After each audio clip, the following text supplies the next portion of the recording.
The Volkswagen Atlas has seating for up to 7 and the power to tow up to 5,000 pounds. Now, you just need a bigger boat. Finance the Atlas from just 0.99% for 60 months during the Volks Summer event. Visit your VW dealer before July 31st. Volkswagen. You know the songs, but do you know their history? Join us for an in-depth look at the stories behind the biggest songs in the world. This is Encore. The stories behind the songs. Thank you. Here's iHeartRadio's Myles Galloway. Hey, what's going on? This is Scott from Finger 11, and this is Paralyzer on Encore. Love it. Perfect. Hey, what's going on? Just injecting a little fireside element to it. That's all. So obviously, you know, one of the first songs that I went to listen to on the Greatest Hits album was Paralyzer, like many people. What can you tell me about, you know, what can you remember about making that song and how it came to be?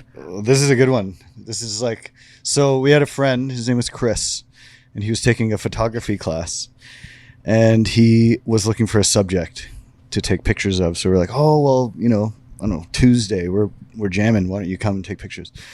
So we showed up and we were jamming for a bit, and it was just not going good. We're like, a rare occasion where we just kind of pulled the plug and we're like, we kind of suck today. Let's just get out of here.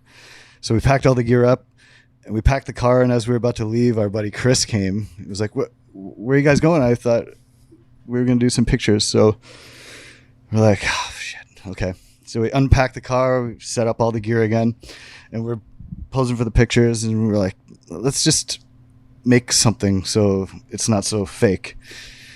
And we made the Paralyzer music just for something to do in the pictures. And then just as we were about to leave, we're like, should we just record it quick and we'll give it to Scott just because we did it, so we might as well.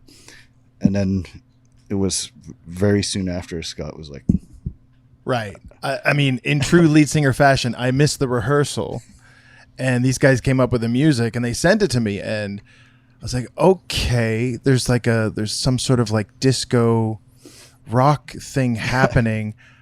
I feel like I this is taking me to a place where I'm not cool enough to be.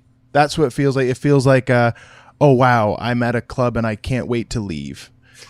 And so I just cheekily kind of wrote lyrics to that, and it did not take long. I think it took an afternoon to sort of pull it off, and it's so frustrating where it's like, I don't know why I can't do it again, you know, but it was just like lightning in a bottle. I was like, okay, I'll just be ridiculous and sing like I don't belong in this great place, and that song has been really good to us ever since.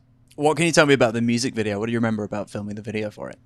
Well, that was like the backlot of Paramount. Like, that was the most big deal that we ever were. Like, this was like a Hollywood studio and a team of choreographers and a team of burlesque dancers that had learned all the moves, and like, yeah, it was just a thrill. It was like a real Hollywood experience that was revolved around us and our songs. It was a big trip. Yeah, it was. Any of those big productions, you always feel like you're in the way, you know. Yeah. But I was like, all right, I'm just going to do my thing. I see a microphone and I'm going to sing and I'm going to perform the best way I know how, and then just sort of stand and look around at all this other stuff happening. It was that was definitely a whirlwind moment in Finger 11 history. We toured a lot. We did a lot of videos, and I don't know if we saw home for longer than like a week or two at a time, and then it was off to do another tour, you know. So that video too was like we were talking about an idea one night with the owner of the label, and then he sort of like the next day kind of restated it as, I remember your idea about the thing, and it was like, that wasn't really what we were talking about, but let's do that. And so the video kind of came out of a bit of a misunderstanding about a dance move thing, but it just got better before our eyes. Like, no, yeah. Because So no it's one cool. really, you don't really practice for those moments in between the music, making the music. You do so many rehearsals and recording, but then when it comes to stuff like the promo, the music video, you're you're just there, and it's like, wow, this Yeah. is happening. It's awesome. Yeah, I mean, it's a good opportunity. Like for myself, I like to, like a lot of the visual art stuff I've been a part of for the band. So it's another angle to kind of, instead of just being on the sidelines, be like, this is kind of what we're about. So how do we make it make sense to us in our music? So Yeah. that was one of those synergistic moments that was like, yes, it's happening.